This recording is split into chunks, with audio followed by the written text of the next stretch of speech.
બેફામ નબીરો સકંજામાં જામનગરમાં જિલ્લા પંચાયત પાસેના સીસીટીવી આવ્યા સામે નફ્ફટે પોતાની સાથે અન્યોના જીવ પણ મૂક્યા જોખમમાં।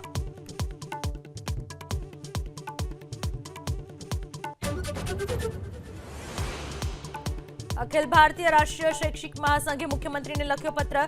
बीएलओ की कामगीरी करता शिक्षकों धरपकड़ वॉरंट इश्यू न करवा मांग।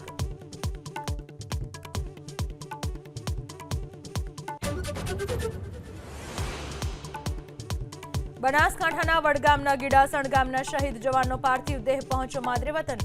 छापीथी गीडासण सुधी योजाયેલી अंतिम यात्रामां मोटी संख्यामां लोको उमट्या।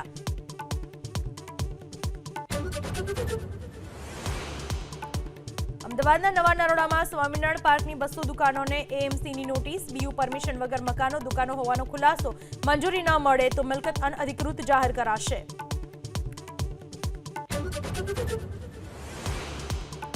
ડી બિયર્સે 136 વર્ષના ઇતિહાસમાં પોતાના સાઇટ હોલ્ડર્સને કરાર મુજબની તમામ રફ નહીં ખરીદવાની છૂટ આપી।